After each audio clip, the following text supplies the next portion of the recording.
He means nothing to me anymore, Elise promised, her green eyes meeting mine across our kitchen table.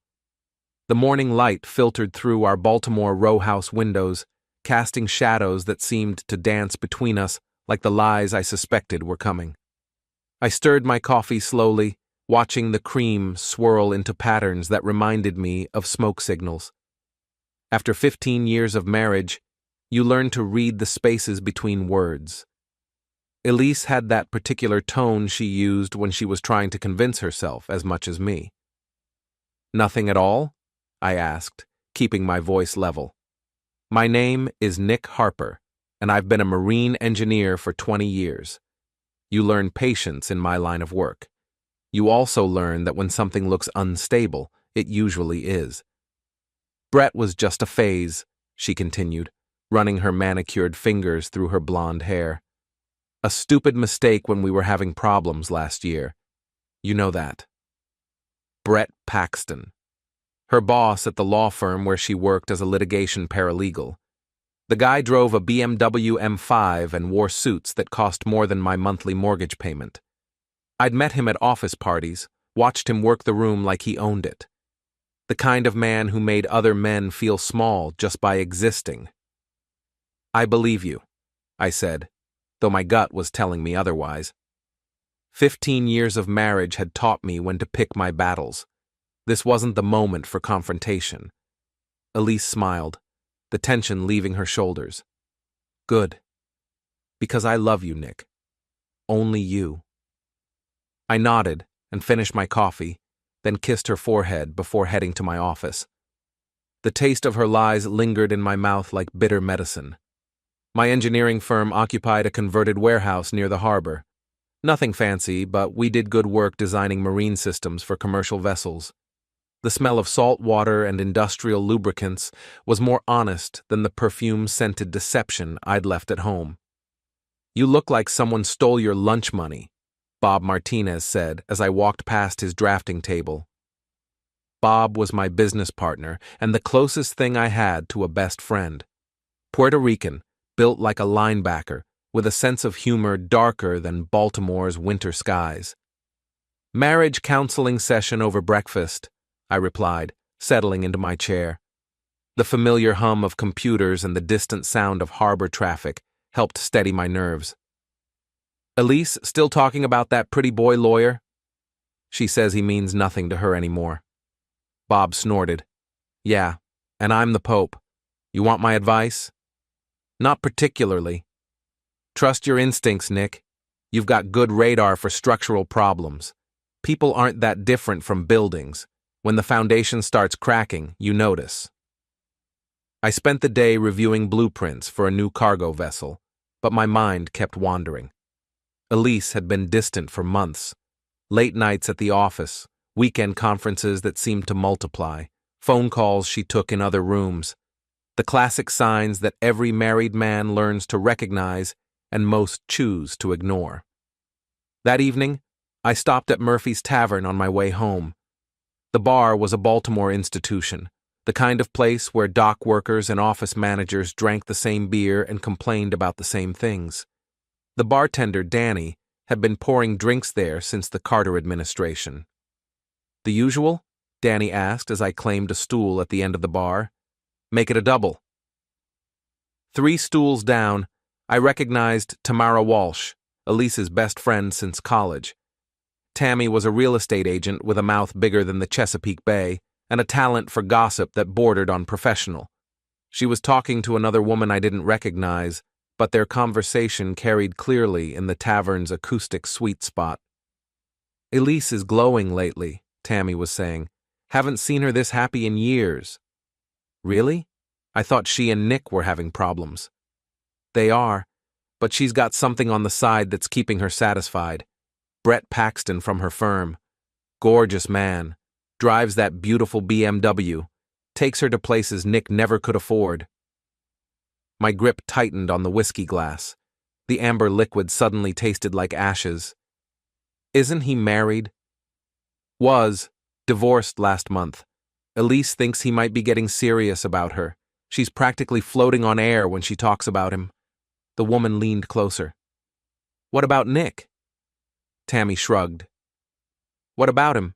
He's a good provider, but let's be honest. He's not exactly exciting. Works with boats and machinery all day, comes home smelling like motor oil. Brett takes her to wine tastings and art galleries. It's not even a contest. I finished my drink and left $20 on the bar, walking out into the humid Baltimore evening. The harbor smelled like low tide and broken promises. At home, Elise was in the living room watching television. She'd changed into yoga pants and one of my old Navy t-shirts, looking younger than her 36 years. For a moment, I could almost forget what I'd heard at Murphy's. How was work? She asked, without looking away from the screen. Productive. Finished the Morrison project. That's nice. We fell into our evening routine like actors who'd performed the same play too many times. Dinner, small talk about her day at the law firm, careful conversation that avoided any topic that might lead to conflict. She mentioned Brett exactly once, complaining about his unreasonable deadlines. By 11 o'clock, we were in bed. Elise fell asleep quickly, her breathing settling into the rhythm I'd listened to for 15 years. I lay awake, staring at the ceiling, waiting. At 2:17 a.m., her phone buzzed on the nightstand. The screen illuminated in the darkness, and I saw his name clearly. Brett P. Elise stirred but didn't wake. Her phone buzzed again, then again. I watched the light pulse like a heartbeat, each flash another nail in the coffin of our marriage. I didn't reach for the phone, didn't wake her up for an explanation, didn't start the fight that would have felt so justified in that moment. Instead, I did what 15 years of marriage and 20 years of engineering had taught me to do. I started planning. The next morning, Elise was unusually cheerful at breakfast, humming while she made coffee. She checked her phone several times, smiling at messages I couldn't see. Sleep well? I asked. Like a baby. You? Perfect. After she left for work, I sat at my kitchen table with my laptop and began what I privately called Operation Erasure Protocol. If Elise wanted to pretend Brett meant nothing while conducting a full-scale affair, she was welcome to her fantasy. But I wasn't going to be a supporting actor in her drama anymore. The first step was financial reconnaissance. I logged into our joint accounts and began documenting every transaction, every automatic payment, every shared asset. 15 years of marriage creates a complex web of financial entanglements, but I'd always been good with numbers. We had 3 joint checking accounts, 2 savings accounts, and a money market fund. The house was in both our names, but I'd made the down payment from my Navy savings. Maryland was an equitable distribution state, which meant assets acquired during marriage were split fairly, not necessarily equally. I called Tim Brennan, an old college friend who'd become a divorce attorney. We'd kept in touch over the years, mostly Christmas cards and the occasional beer when he was in Baltimore. Nick Harper, Tim said when his secretary put me through. This is unexpected. Please tell me you're not calling for professional reasons. I wish I could. I'm sorry to hear that. How can I help? I need to understand my options. Hypothetically. Hypothetically, of course. What's the situation? I gave him the basics without mentioning names or specific details. 15-year marriage, no children, joint assets, suspected infidelity. Maryland allows no-fault divorce, Tim explained. You don't need to prove adultery, just irreconcilable differences. But if you can document infidelity, it might affect alimony calculations. What about asset protection? Tricky territory. You can't hide assets or transfer them to avoid division, but you can protect yourself from future financial liability. Close joint credit cards, separate bank accounts, document everything. How long does the process take? Uncontested? 6 months minimum? Contested? Could be years. After hanging up, I sat in my kitchen for a long time, listening to the sounds of our neighborhood. Mrs. Dallow next door was gardening, her radio playing old country songs. Somewhere down the block, children were laughing in a backyard. Normal sounds of normal lives that weren't falling apart at 2 a.m. text messages. That afternoon, I opened a new checking account at a different bank. Just Nick Harper, no joint ownership. I transferred exactly half of our liquid savings, documenting everything with photographs and printed statements. Not hiding assets, just protecting what was mine. Over the next week, I began the slow process of extracting myself from our shared life. I changed my direct deposit to the new account. Updated my emergency contacts at work, removing Elise and adding Bob instead. Started forwarding my mail to a P.O. box. Elise didn't notice. She was too busy with her secret happiness, too distracted by whatever Brett was promising her in those 2 a.m. text messages. On Friday evening, she announced she was going out with Tammy for dinner and drinks. Girls' night out, she called it, something she'd been doing more frequently lately. "Don't wait up," she said, kissing my cheek. "We'll probably make a late night of it. Have fun." After she left, I walked through our house like a tourist in my own life. 15 years of accumulated memories, wedding photos on the mantle, vacation souvenirs from trips to Ocean City and Virginia Beach, furniture we'd chosen together when we still believed in forever. In the bedroom, I noticed things I'd been too distracted to see before. New lingerie in her drawer, still with tags attached. Expensive perfume I'd never smelled on her at home. A second phone charger on her side of the bed, though she claimed to have only one phone. I didn't search through her belongings or install spy software or hire a private investigator. I didn't need to. The evidence was everywhere once you knew how to look for it. Elise came home at 3 a.m., slipping into bed with the careful movements of someone trying not to wake their spouse. She smelled like wine and cologne that wasn't mine. "How was dinner?" I asked quietly. She jumped. "I thought you were asleep." "Just dozed off. Good time with Tammy?" "Yes. We went to that new place in Federal Hill. Very nice. Glad you enjoyed it." She curled up on her side of the bed, and within minutes her breathing settled into sleep. I lay awake until dawn, making final plans. The second week of my private investigation began on a Monday morning that felt like the first day of a different life. Elise was in the shower, singing something I didn't recognize, while I sat at the kitchen table with my coffee and laptop. Her phone was charging on the counter, forgotten in her rush to get ready for work. The screen lit up with a text message, and I could see the preview without touching anything. "Can't stop thinking about last night. You were incredible." From Brett P., of course. I memorized the timestamp and went back to my computer. Over the weekend, I'd created a detailed spreadsheet documenting every suspicious behavior, every late night, every unexplained absence. Not for court purposes, but for my own sanity. Engineers like data. It helps us understand structural failures. "You're up early," Elise said, emerging from the bathroom in her robe. Her hair was still damp, and she looked younger somehow, like the woman I'd married 15 years ago. "Couldn't sleep. Big project deadline coming up." She retrieved her phone, glanced at the message, and smiled. "Anything interesting happening at work today?" "The usual. Maritime engineering isn't exactly thrilling." "No, I suppose not." She disappeared into the bedroom to get dressed, and I heard her typing on her phone. Quick, practiced fingers, sending replies to messages I'd never see. At the office, Bob noticed my mood immediately. "You look like a man with a plan," he said, settling into the chair across from my desk. "Usually that means trouble." "Just organizing some personal business." "The kind that involves lawyers?" I'd known Bob for 8 years. He had an intuitive understanding of stress patterns in both steel and people. "Maybe. You want to talk about it?" "Not yet." "Fair enough. But when you're ready, I'm here. And I know people. Good people, if you need them." Bob's network of contacts was legendary.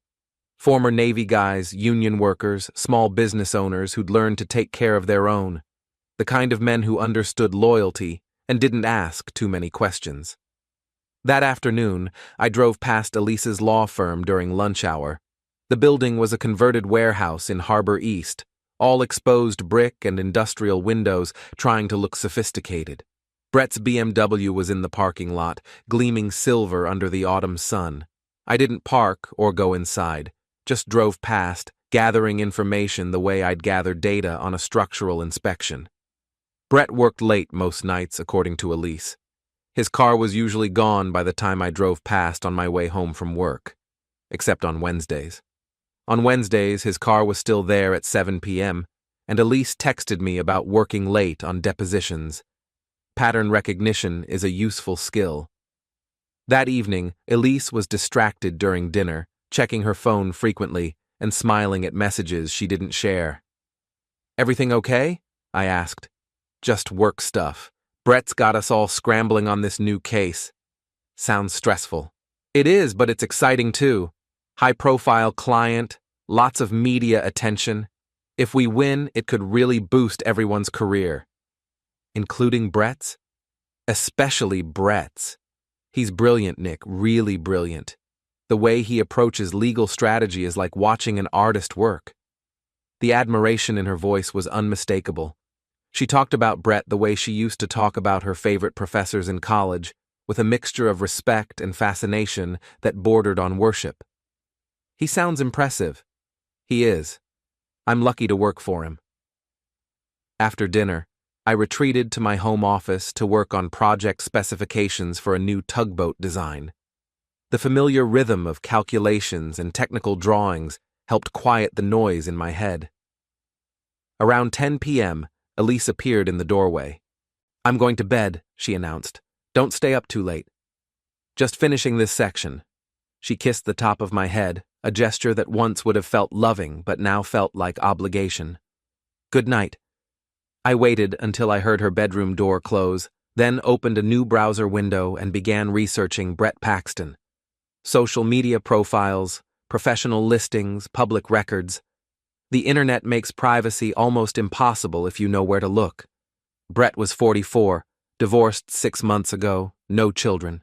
His ex-wife was named Monica, and according to her Facebook page, she'd moved to Richmond after their divorce.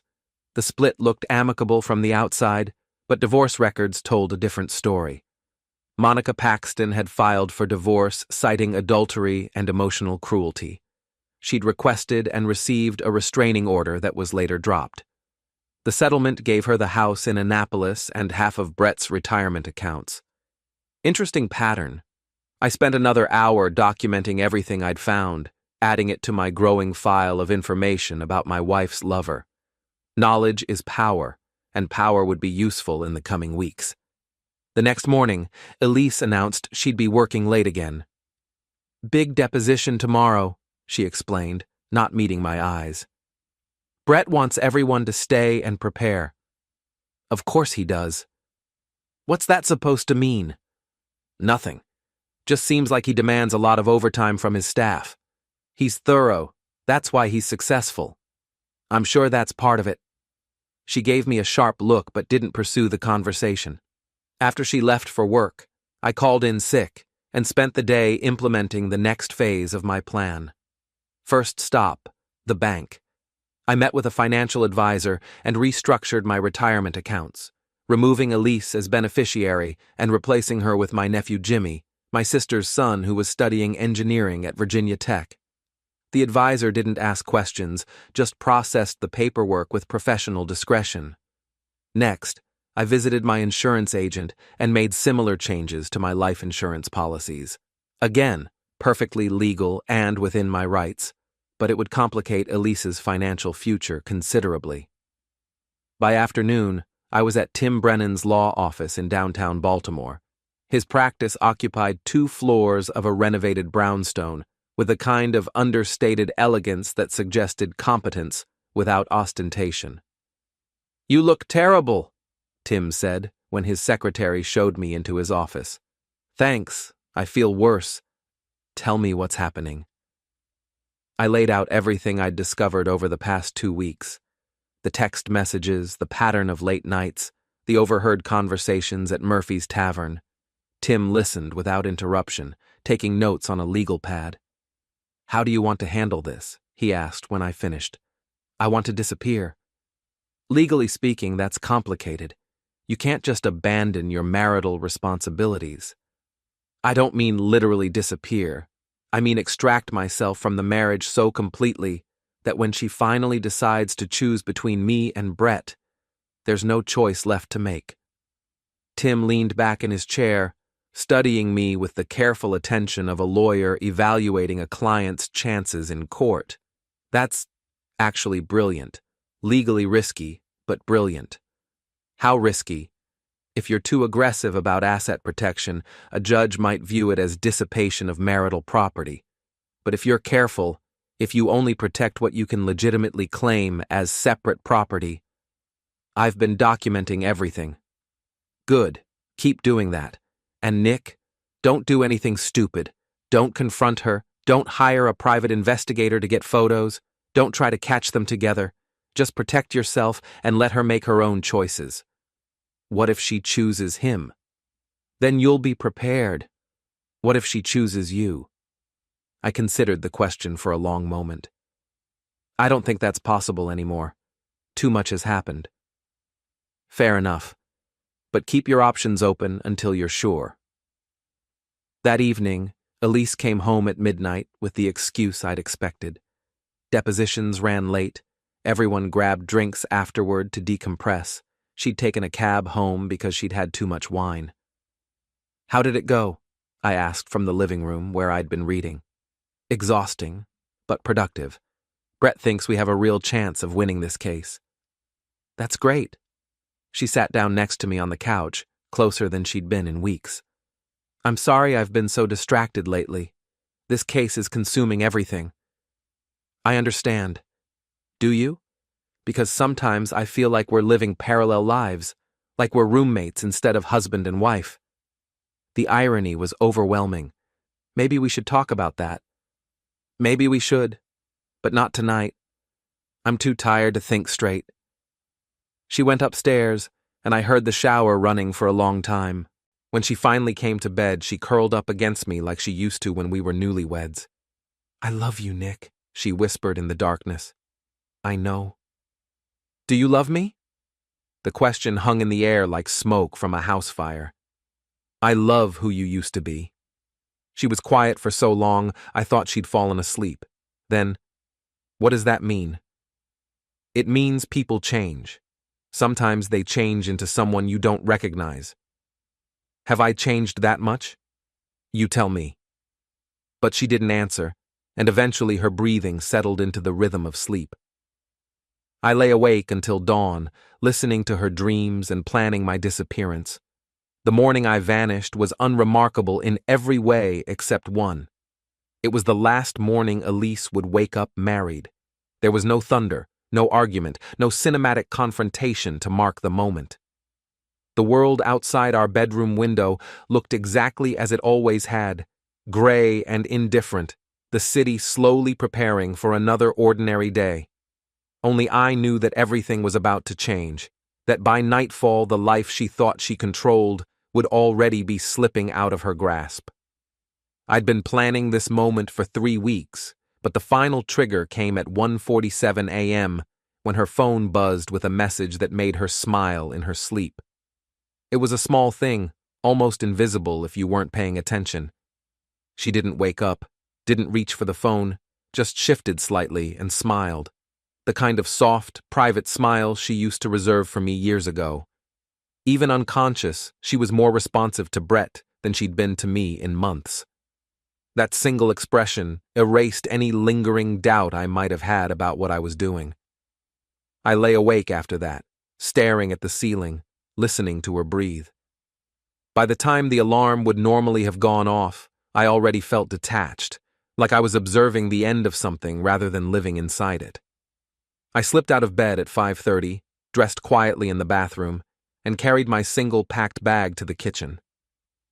I moved slowly, deliberately, making sure nothing rattled or scraped. Everything important fit into one duffel bag: clothes for a week, important documents, my laptop, and a few personal items that couldn't be replaced.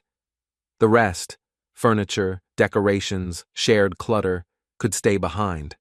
None of it mattered anymore. The house felt different in the pre-dawn darkness, like a place I'd visited once but never really lived, familiar but hollow. The walls didn't feel hostile or comforting, just irrelevant.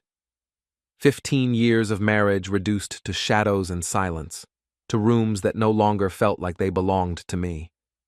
I left my wedding ring on the kitchen counter next to the coffee maker, where Elise would be sure to find it. The metal clicked softly against the granite, louder than it should have been in the quiet room. No note, no explanation, no dramatic farewell speech, just an absence where a husband used to be. She would wake up to questions with no immediate answers, and that was intentional. My truck was parked 3 blocks away, where I'd moved it the night before.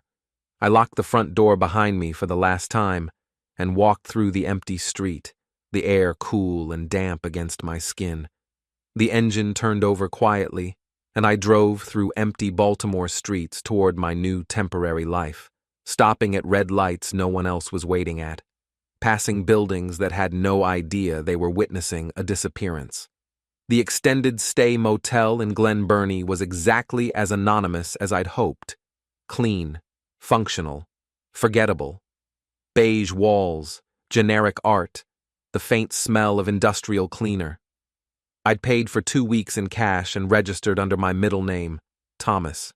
The desk clerk had been more interested in his crossword puzzle than my identification, barely glancing up as he handed me the key. Room 237 became my command center. I dropped the bag on the bed, closed the curtains halfway, and set up my laptop on the small table by the window. I connected to the motel's Wi-Fi using a VPN service Bob had recommended and tested the connection twice. From the outside, I'd simply evaporated. No forwarding address, no digital trail she could easily follow. At 7:15 a.m., my old phone received its first call. Elise's number appeared on the screen, and I watched it ring until voicemail picked up. There was something strangely calming about not answering, about letting the sound stop on its own. She called again at 7:18, then 7:22, then continuously until I finally powered the device off and removed the battery, setting both pieces on opposite sides of the room. My new phone, purchased with cash 3 days earlier, remained silent. That silence felt earned. I spent the morning monitoring the digital breadcrumbs of my former life. Email accounts I'd closed, social media profiles I'd deactivated, automatic payments I'd canceled. I logged into banking portals, verified balances, changed credentials one final time.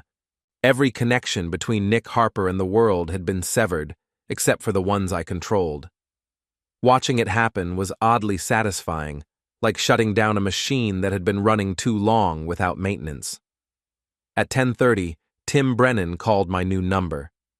"She's been calling my office for an hour," he said without preamble. "Wants to know if you're here, if I've heard from you, if you're planning to hurt yourself." "What did you tell her?" "That client communications are confidential and she should contact you directly if she has concerns." "Good. She sounds genuinely panicked, Nick. Are you sure about this approach?" "Completely sure." There was a pause on the line. "All right, but be careful. Desperate people make unpredictable choices." By noon, Elise had escalated to calling my office. Bob fielded the first call with professional courtesy, explaining that I wasn't available and suggesting she try my cell phone. The second call, 20 minutes later, got a different response. "Look, lady," Bob told her, according to the text message he sent me, "your husband is a grown man. If he doesn't want to talk to you, maybe you should think about why." Bob had never liked Elise. He thought she was pretentious and demanding, always complaining about our modest lifestyle while contributing nothing to improve it. His loyalty to me was absolute, and his discretion was reliable. I trusted him not to soften the truth for her comfort. The afternoon brought more desperate attempts at contact. Elise called my sister in Virginia, my parents in Florida, even my old Navy buddies whose numbers she'd found in my address book. None of them had heard from me, and all of them told her the same thing. If Nick wanted to be found, he'd make himself available. Each blocked path tightened the circle around her, shrinking her options. At 4 p.m., she showed up at my office. Bob called me immediately. She's here. Wants to search your desk? Says you might have left a suicide note or something equally dramatic. What's she wearing? What kind of question is that? Just curious. That black dress she wears to court, the one that makes her look like a lawyer instead of a paralegal. She's got her professional face on, trying to intimidate me with legal authority she doesn't actually have. Don't let her touch anything. Already handled. Told her this is private property, and she's not welcome without your permission. How did she react? Like a woman who's not used to people saying no. Lots of threats about calling police and lawyers and anyone else who might care. The police won't care. It's not illegal to leave your wife. That's what I told her. After Bob hung up, I sat in my anonymous motel room and tried to imagine Elise's state of mind.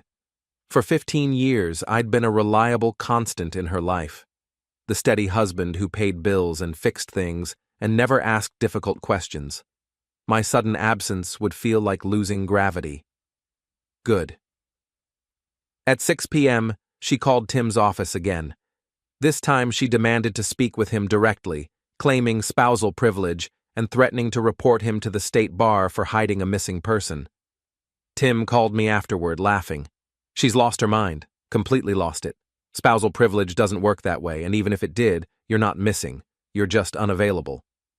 Did she mention Brett? Interesting you should ask.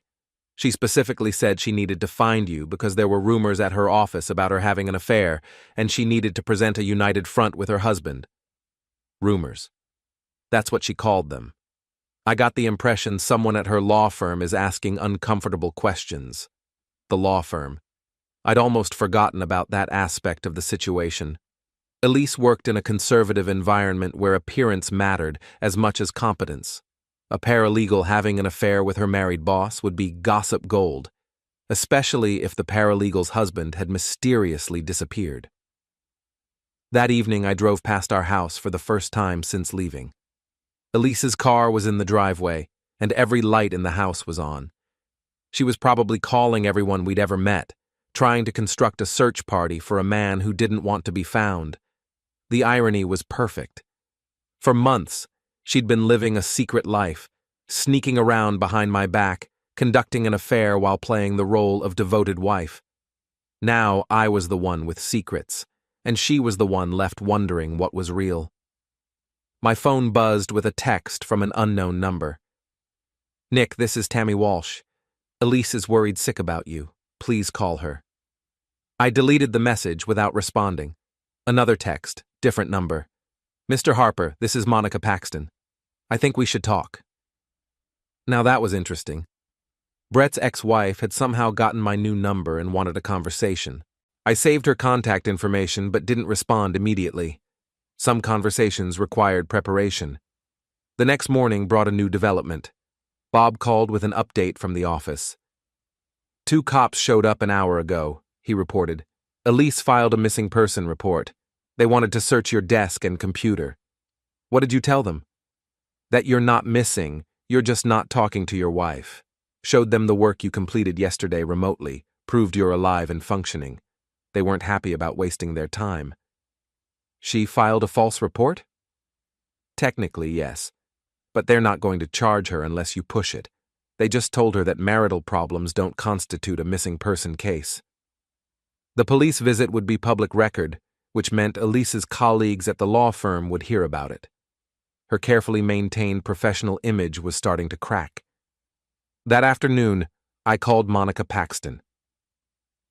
"Thank you for calling back," she said. Her voice was crisp, professional, with a slight southern accent. "I assume you know who I am." "Brett's ex-wife.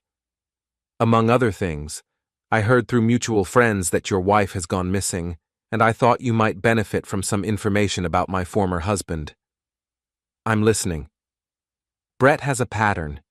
He targets married women in subordinate positions, usually paralegals or junior associates. The power dynamic appeals to him. He makes them feel special, chosen, superior to their boring husbands." "How many times has he done this?" "That I know of? 4, including your wife. The pattern is always the same. Lots of attention, expensive gifts, promises of a future together. Then, when the woman leaves her husband or gets caught, Brett loses interest and moves on to the next target. What happened with you? I caught him with my best friend. Filed for divorce the next day. But I was lucky. I had my own career, my own money, my own life. These paralegals he seduces, they give up everything for him, and then he throws them away. Why are you telling me this? Because Brett destroyed my marriage, but he didn't destroy me. Your wife is about to learn a very painful lesson, and I thought you should know what's coming. You think he'll dump her? I think he already has. The missing husband drama is probably more excitement than he bargained for. Brett likes his affairs simple and discreet. Public scandal makes him nervous.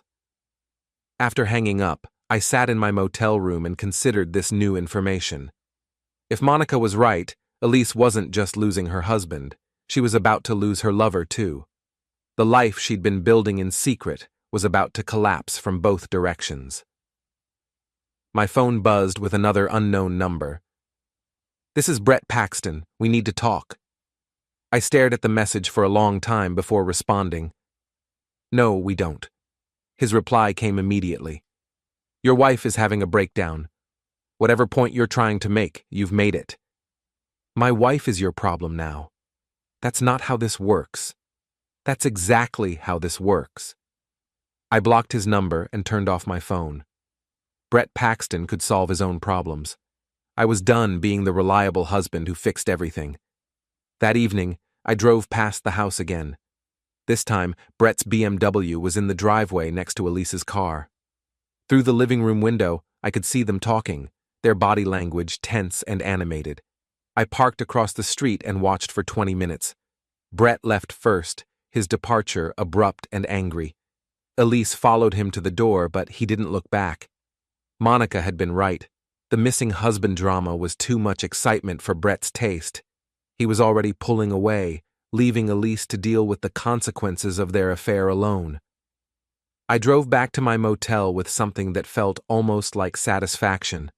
For the first time in months, I wasn't the one cleaning up someone else's mess. The law firm's human resources investigation began on a Thursday morning, exactly 1 week after I'd vanished from Elise's life. I learned about it from Tim, who heard about it from a contact at the Maryland State Bar Association.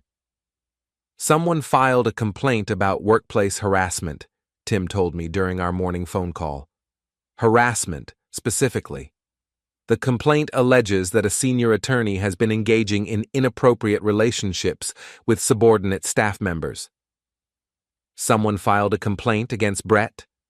The complaint is anonymous, but it specifically mentions Brett Paxton and includes detailed information about his relationship with a paralegal whose husband recently disappeared under suspicious circumstances.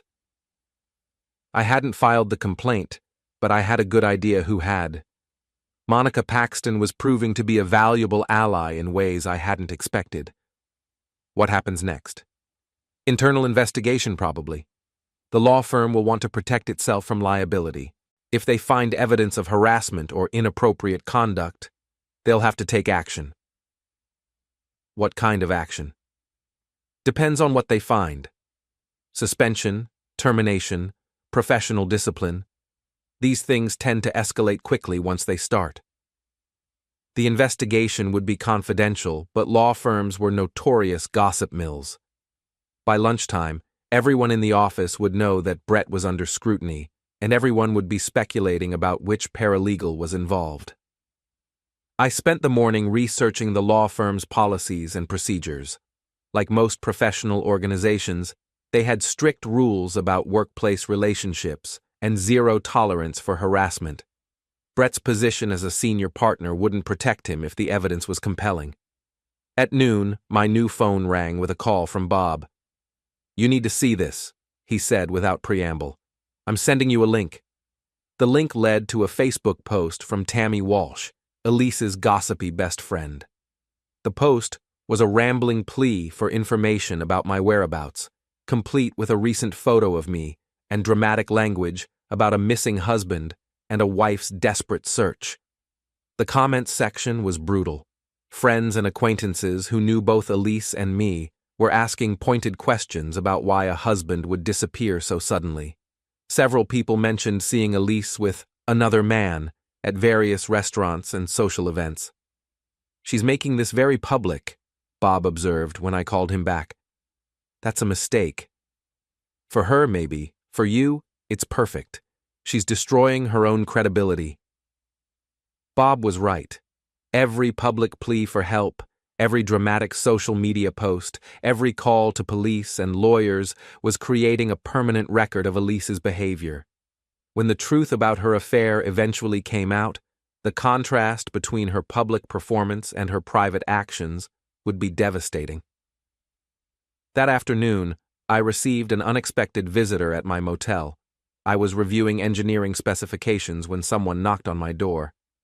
Through the peephole, I saw a woman I didn't recognize, mid-40s, professional attire, confident posture. "Mr. Harper, I'm Detective Sarah Chen with Baltimore County Police. Could we talk for a moment?" I opened the door, but didn't invite her in. "About what?" "Your wife filed a missing person report. I'm following up to verify that you're safe and acting voluntarily." "I'm safe. I'm acting voluntarily. I'm not missing. I'm just not available to my wife." Detective Chen studied me with the practiced eye of someone who'd seen every variety of domestic drama. "Mind if I ask why?" "Marital problems." "The kind that require you to disappear without notice?" "The kind that require me to protect myself from a situation that was becoming untenable." "Are you planning to return home?" "No." "Are you planning to contact your wife?" "Through my attorney, when appropriate." Detective Chen nodded and made notes in a small notebook. "Your wife seems to think you might harm yourself." "My wife doesn't know me as well as she thinks she does." "Fair enough. Can I get a phone number where you can be reached if necessary?" I gave her Tim's office number. "My attorney handles all communications." After she left, I called Tim to give him a heads up about the police contact. "She's escalating," Tim observed. "Filing false reports, involving police, making public scenes. This is either genuine panic or calculated manipulation." "Does it matter which?" "Not really. Either way, she's creating evidence that will work in your favor if this goes to court."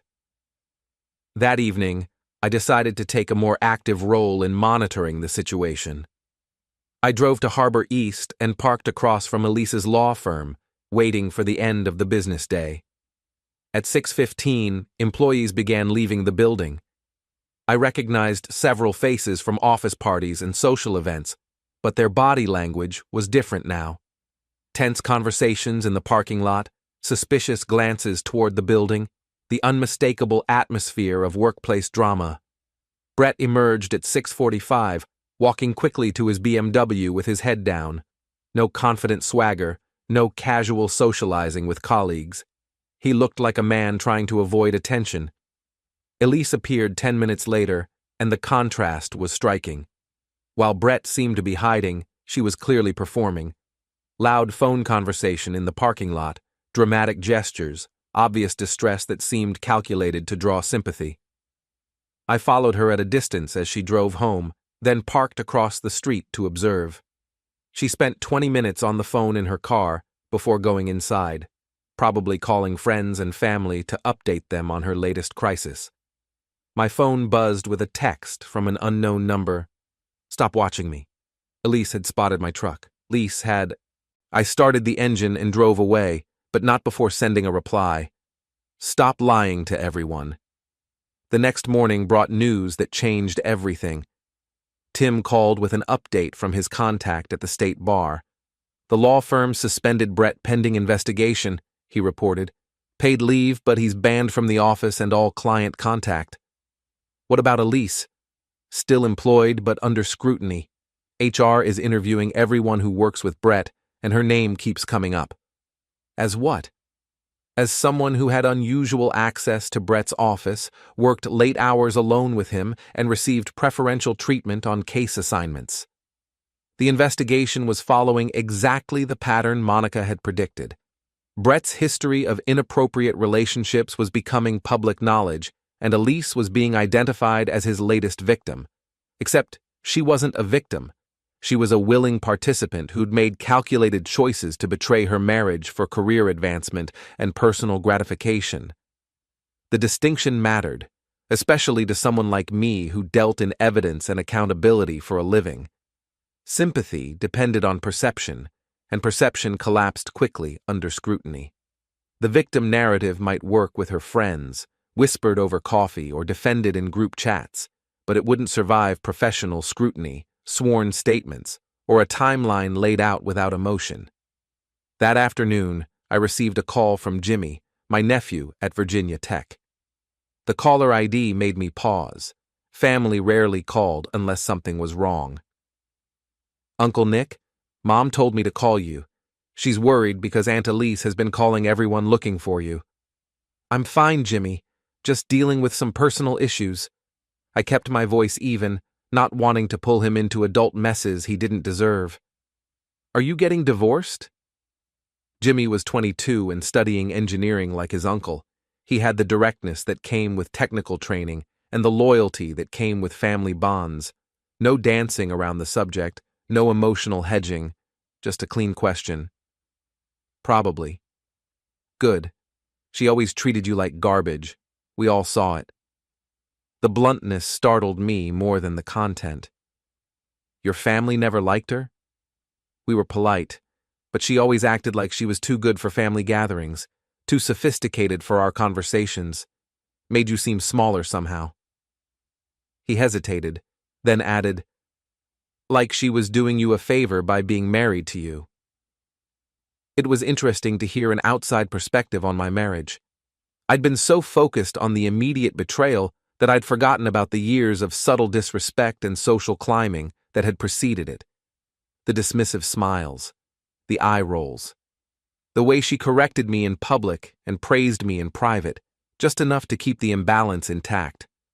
"Thanks for calling, Jimmy. Tell your mom I'm okay." "Will do. And Uncle Nick, whatever you're planning, I hope it works." That evening, I drove past the house one more time. I told myself it was for closure, but it was really about confirmation. Brett's car wasn't there, but Tammy's was.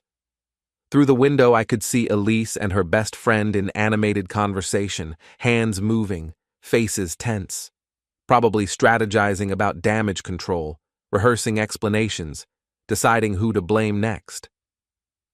My phone buzzed with another Facebook notification. Tammy had posted an update about the missing husband situation, this time with more details about my erratic behavior and concerning mental state. The wording was careful, calculated to sound worried rather than accusatory. The comments section was even more brutal than before. Someone had shared screenshots of Elise at restaurants with Brett, asking pointed questions about the timeline of my disappearance. Another commenter mentioned seeing Brett's car at our house at unusual hours. A third wondered aloud why a woman with a supposedly missing husband had looked so relaxed at a wine bar the week before. The narrative was shifting. Instead of a worried wife searching for her missing husband, people were starting to see a cheating wife whose husband had discovered her affair and left. Once that door opened, it couldn't be closed again. I spent the next hour documenting everything. Screenshots of social media posts, photos of Brett's car at various locations, records of phone calls and text messages. Not for revenge, but for protection. I'd learned that the first casualty in conflicts like this was always the truth, and the only defense was meticulous record-keeping. When this situation finally exploded into open conflict, I wanted a complete record of everyone's behavior. My phone rang at 10 p.m. Unknown number, but I answered anyway. "Nick?" Elise's voice was strained, exhausted. "Please, we need to talk." "No, we don't." "Yes, we do. This has gone too far. People are saying terrible things, making assumptions. People are saying true things. That's different. It's not what you think. It's exactly what I think. Brett and I, it's complicated." It's simple. You chose him over me. Now you have him instead of me. He's not. Nick, he ended things. He said the situation was too complicated with you missing and the investigation at work. There it was. Monica had been right about Brett's pattern. When the affair became inconvenient, he'd abandoned Elise to deal with the consequences alone. The man she'd risked everything for had vanished the moment accountability entered the room. That's your problem now. Please come home. We can work this out. There's nothing to work out. You made your choice. I made a mistake. You made a series of choices over several months. Each one was a decision to value someone else more than your marriage. I love you. You love the security I provided. That's different. I hung up and turned off the phone. The conversation had confirmed what I'd suspected. Brett had already moved on, leaving Elise to face the social and professional consequences of their affair alone. She had neither her husband nor her lover, exactly what her choices had earned her. The law firm fired Elise on a Friday afternoon, exactly 2 weeks after I'd disappeared from her life. I learned about it from Tim, who heard about it from his contact at the state bar, who heard about it from the HR director who'd conducted the investigation. Termination for violation of workplace conduct policies, Tim reported during our morning phone call. Specifically, engaging in an inappropriate relationship with a supervisor that created a hostile work environment for other employees. What about Brett? Forced resignation. They gave him the choice between being fired for cause or resigning with a neutral reference. He chose resignation. So they're both unemployed. Both unemployed, both professionally damaged, both facing potential disciplinary action from the state bar if any clients were affected by their conduct. The professional consequences were more severe than I'd expected. Elise had worked as a paralegal for 12 years, building a reputation and a network that would be difficult to replace. Brett's situation was even worse. As an attorney, his professional standing was everything. How long before this becomes public knowledge? It already is. Legal community in Baltimore is small. Everyone knows everyone else's business. I spent the morning researching employment law and professional discipline procedures. Both Elise and Brett would have difficulty finding new positions in their field. The legal community was notorious for gossip, and their affair had become the kind of scandal that followed people for years. At noon, Bob called with an update from my office. "Your wife showed up again," he reported. This time she looked different. Desperate, maybe, or angry. Hard to tell which. "What did she want?" "To know where you're staying. Said she needs to talk to you about financial matters, bills that need to be paid, joint obligations." "What did you tell her?" "Same thing I always tell her, that you're handling your business through your attorney and she should do the same." "How did she react?" "Like someone who's not used to being told no by working-class guys like me. Got pretty aggressive, actually. Threatened to call the police, file harassment charges, report me to the Better Business Bureau." Bob's amusement was evident in his voice. After 20 years in construction and marine engineering, he wasn't easily intimidated by social pressure or empty legal threats. "She's losing control of the situation," I observed. "Yeah, and she doesn't like it. Used to be she could manipulate you into fixing her problems. Now she's got problems you can't fix and no access to you anyway." That afternoon, I received an unexpected call from my sister in Virginia. "Nick, what the hell is going on?" Karen demanded without preamble. "Elise called Mom and Dad, crying about how you've abandoned her and she might lose the house." "She might lose the house. That's accurate." "Are you really not going to help her?" "Help her with what? The consequences of her own choices?" Karen was quiet for a moment. She'd never liked Elise either, but family loyalty was complicated. "What did she do?" I gave her the basic facts without unnecessary details. The affair, the lies, the months of deception while pretending to be a devoted wife. "Oh," Karen said when I finished. "Oh, that changes things." "Does it?" "Nick, I'm sorry. I didn't know." She made it sound like you'd just lost your mind and disappeared. I did disappear, but not because I lost my mind. What are you going to do? Nothing. I'm going to do nothing and let her deal with the consequences of her choices. That's actually pretty smart. Cold, but smart. After hanging up, I realized that Elise's narrative was collapsing on multiple fronts. Her family and friends were starting to ask harder questions, her professional reputation was destroyed, and her lover had abandoned her when the situation became inconvenient. That evening, I drove past the house for what I planned to be the last time. A for sale sign had appeared in the front yard, confirming what I'd suspected. Without her job and without access to my income, Elise couldn't afford the mortgage payments. My phone buzzed with a text from an unknown number. "The house is for sale. We need to discuss the proceeds." I recognized Elise's new phone number and saved it to my contacts, but didn't respond immediately.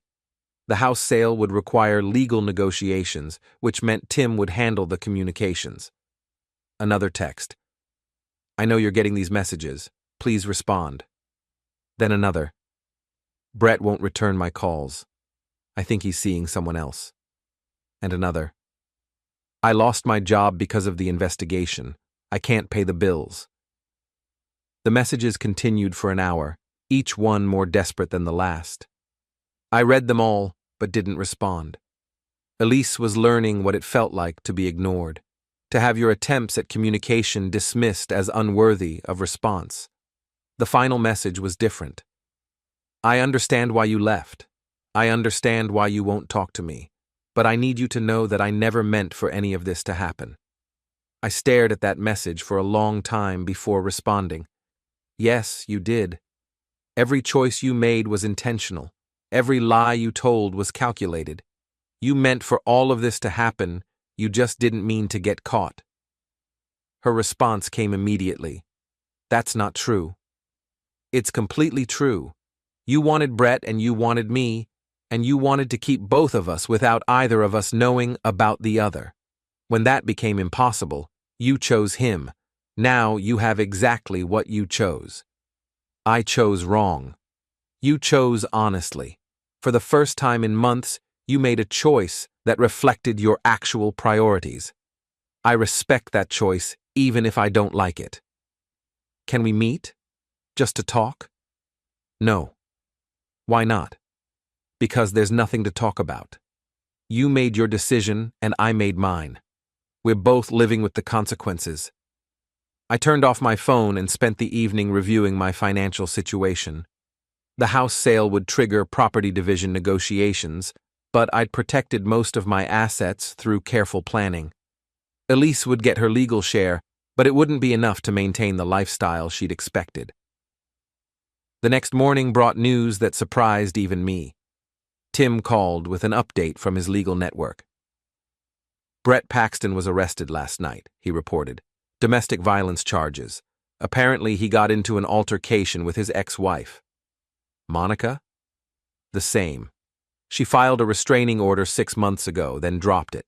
Filed another one last week after he started calling her and showing up at her workplace." "What happened?" "According to the police report, he showed up at her apartment drunk and angry, demanding to know if she'd filed the complaint that got him fired. When she wouldn't let him in, he tried to force his way inside. Neighbors called police." The pattern was becoming clear. Brett's carefully constructed professional life was collapsing, and he was responding with increasingly erratic behavior. First, he'd abandoned Elise when their affair became inconvenient. Now he was harassing his ex-wife and facing criminal charges. "What does this mean for Elise?" "Nothing legally, but it confirms what his ex-wife told you about his pattern of behavior. He uses women when it's convenient and discards them when it's not." I spent the afternoon researching Brett's arrest record and court filings. I pulled everything I could find: police reports, docket updates, preliminary hearing notes, and read through them slowly, carefully, like an engineer reviewing a stress test failure. The domestic violence charges were serious, not the kind that quietly disappeared with a fine and an apology. They involved prior complaints, documented injuries, and witness statements, potentially career-ending for an attorney. Even if he avoided conviction, the professional disciplinary board would likely suspend or revoke his license, if only to protect itself from association with someone so volatile. The more I read, the clearer the picture became. This wasn't a single bad night or a misunderstanding spun out of control. It was a pattern: escalation, intimidation, loss of control. Elise had tied her future to a man who was now facing criminal charges and professional ruin. Her judgment had been even worse than I'd realized. What she'd mistaken for confidence and intensity had always been something darker, something brittle beneath the surface. That evening, my phone rang with a call from an unknown number. I almost didn't answer. I was tired, mentally drained, and not in the mood for another complication. But curiosity won, as it so often does when you sense unfinished business. Mr. Harper, this is Monica Paxton. I wanted to thank you. For what? For the information you provided about Brett's current situation. It helped me document his pattern of harassment and get the restraining order approved. I didn't provide any information. Your attorney did. Mr. Brennan contacted me last week with details about Brett's relationship with your wife and his behavior when that relationship ended. It established a pattern that supported my case. Tim had been busier than I'd realized. He must have connected dots I hadn't even thought to mention. I'm glad it helped. Brett is dangerous when he's cornered, she said, her voice steady but tight. He's lost his job, his reputation, his current girlfriend, and now he's facing criminal charges. Men like him don't handle failure well. Are you worried about your safety? I have the restraining order, and I've moved to a secure building, but I'm worried about your wife. She's the most accessible target for his anger. I hadn't considered that possibility, not seriously. Brett's arrest suggested he was becoming unstable, and Elise was the most obvious person to blame for his current problems. The idea settled heavily in my chest. Should I warn her? That's your decision, but if something happens to her, you'll have to live with knowing you could have prevented it. After hanging up, I sat in my motel room and considered my options. The room was quiet except for the hum of the air conditioner and the occasional car passing outside. I had no legal obligation to protect Elise from the consequences of her choices. The marriage was effectively over, but I also had no desire to see her physically harmed by a man whose instability she'd helped create, even indirectly. I sent her a text. Brett was arrested for domestic violence against his ex-wife. You should be careful. Her response came immediately. Are you worried about me?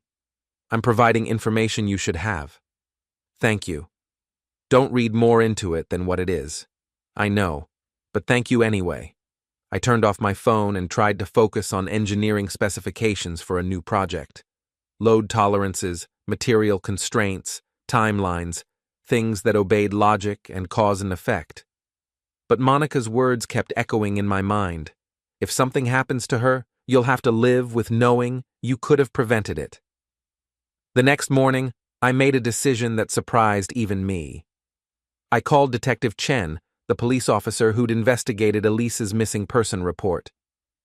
Detective Chen? This is Nick Harper. We spoke last week about my wife's missing person report. Mr. Harper, what can I do for you? I have information about a potential threat to my wife's safety. I explained about Brett's arrest, his pattern of behavior with ex-girlfriends, and his likely anger toward Elise for the investigation that had cost him his career. I kept it factual, restrained, careful not to dramatize anything. Are you requesting police protection for your wife? I'm requesting that someone check on her welfare periodically. She's made some poor choices, but she doesn't deserve to be hurt.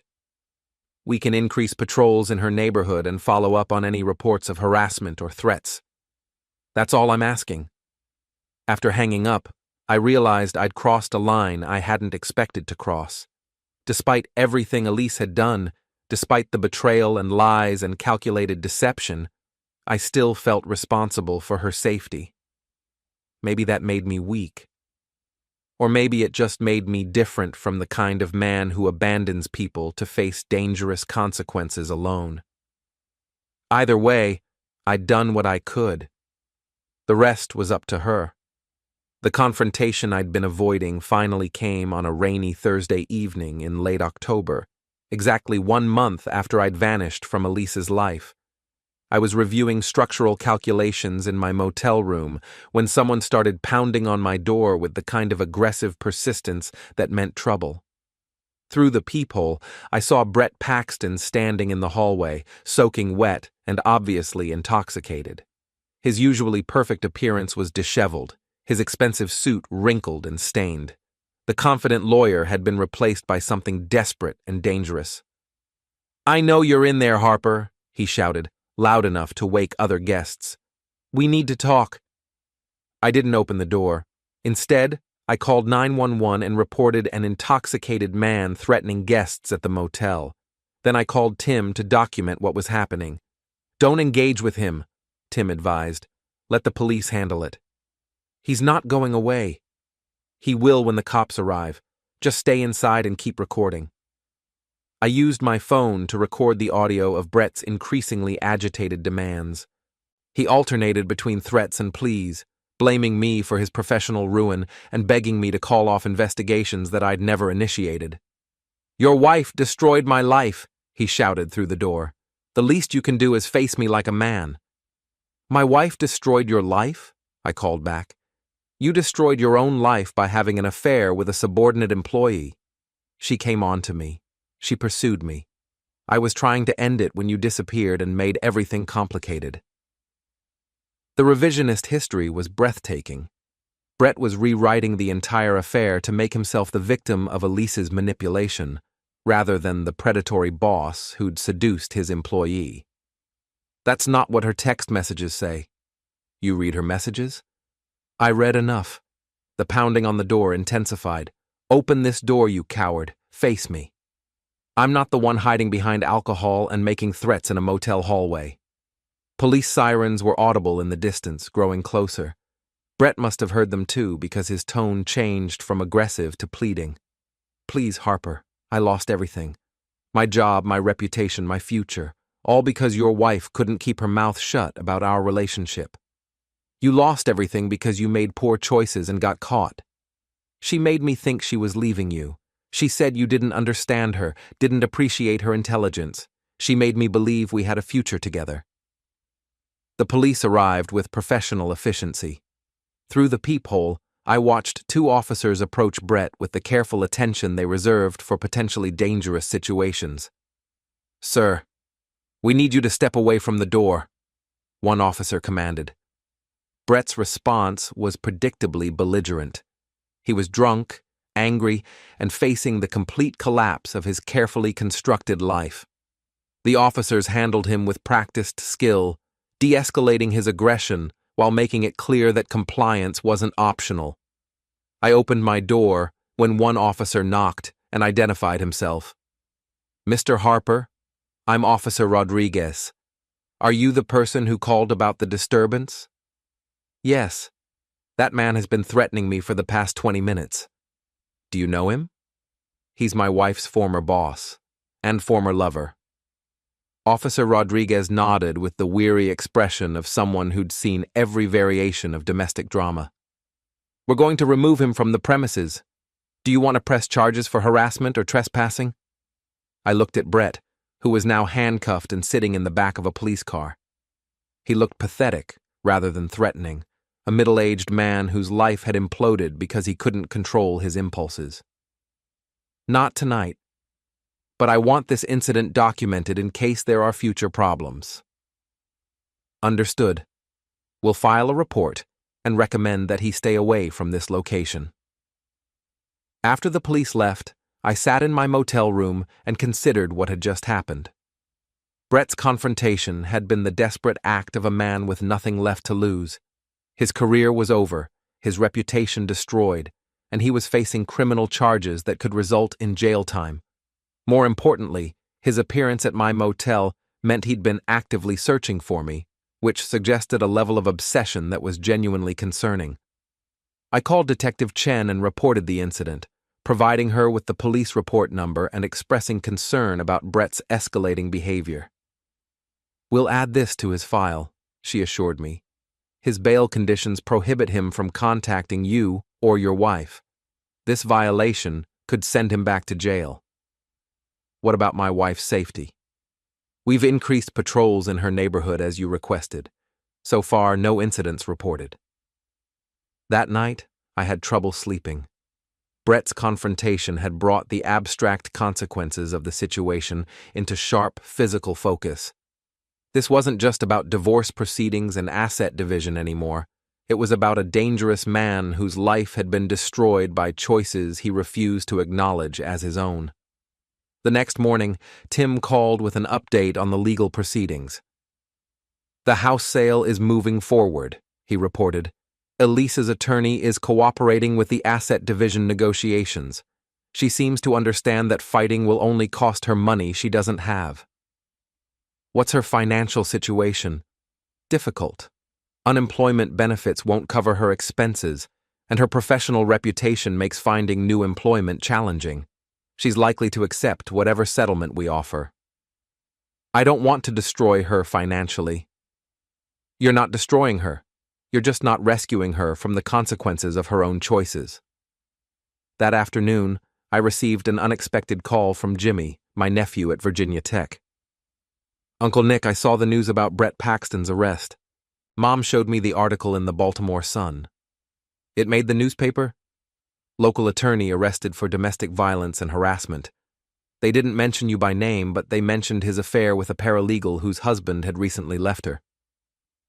The public exposure was more complete than I'd realized. Brett and Elise's affair was now a matter of public record, documented in police reports and newspaper articles that would follow them for years. "How's your aunt handling it?"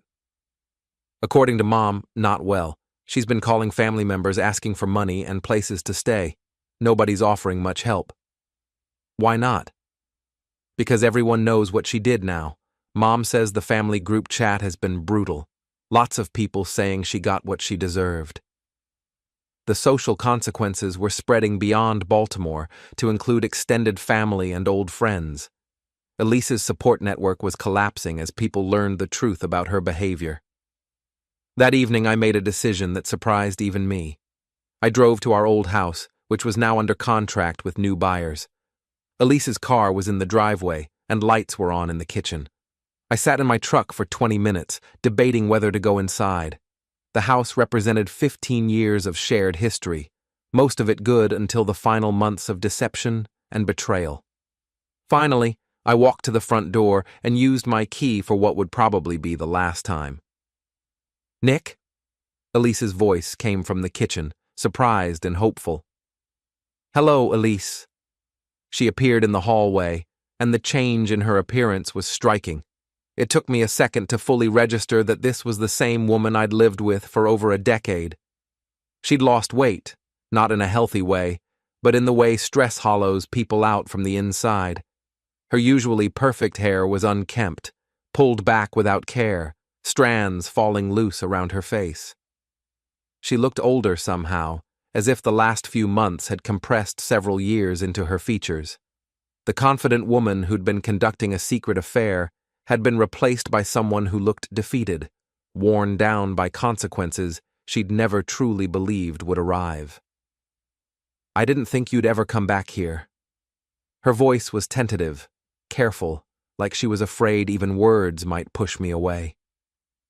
I studied the familiar walls, the framed photos still hanging where we'd left them, the faint scent of the house that used to be home.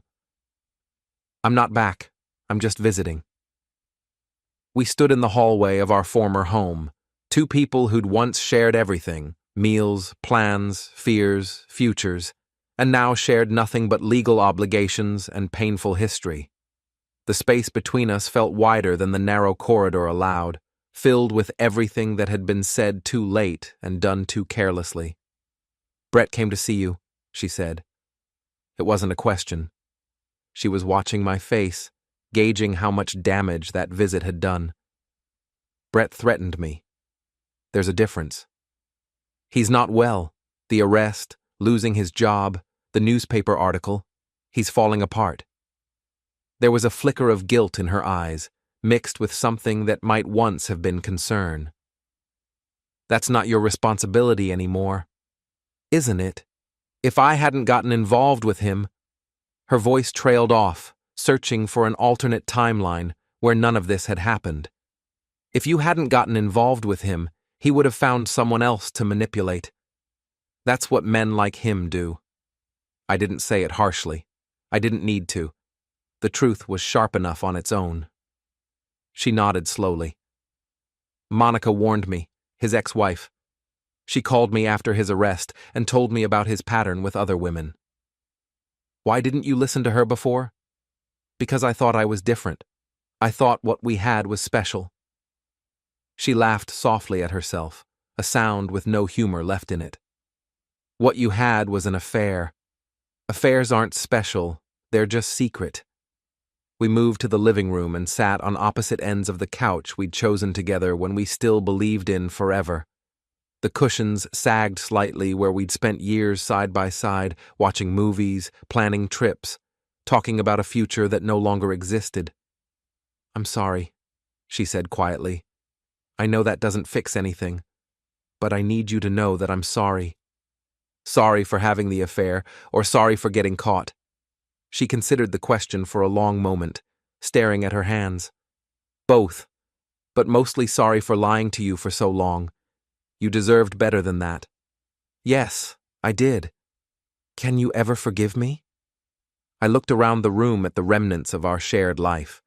Wedding photos still on the mantel. Vacation souvenirs from trips we'd taken when we still enjoyed each other's company. Furniture we'd chosen together when we thought we were building something permanent. It felt like walking through a museum exhibit of a life that no longer belonged to me. I can forgive you, I said finally. But I can't trust you. And without trust, there's no marriage. I know. Do you? Because for months you acted like you could have both. Me for security and stability, Brett for excitement and passion, like I was too stupid or too comfortable to notice. I never thought you were stupid. You thought I was manageable. There's a difference, but not much of one. She was crying now, quiet tears that she didn't try to hide or use for manipulation.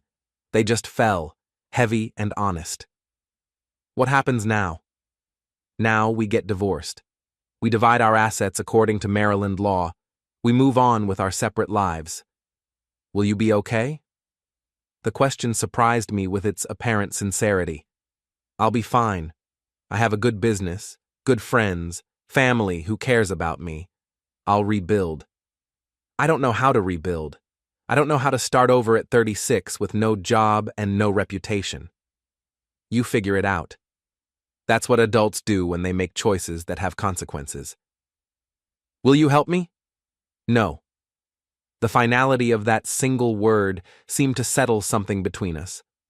For months, Elise had been able to count on my reliability, my willingness to fix problems and smooth over difficulties. That safety net was gone now, and she could feel it. I understand. Do you? Because understanding means accepting that your choices have permanently changed our relationship. I'm not your husband anymore. I'm not your friend. I'm not your safety net. I'm just someone you used to be married to. I know. I stood up to leave, and she followed me to the door, stopping just short of crossing the threshold with me. Nick? What? He means nothing to me now, Brett.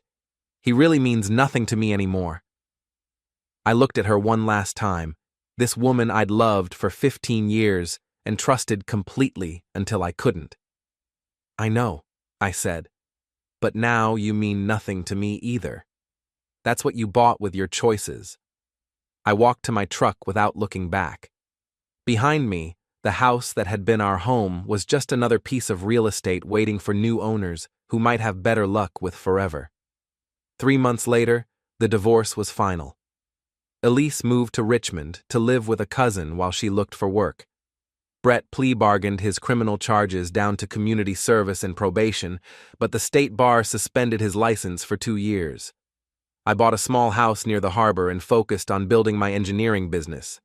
Bob and I landed several major contracts, and the future looked promising in ways it hadn't for years. Sometimes I wondered if Elise had found work, if she'd learned anything from the experience, if she ever thought about the choices that had cost her everything she'd claimed to value. But not often. I'd moved on to a life where other people's poor choices weren't my responsibility to fix, and that, I discovered, was exactly the life I'd been looking for all along.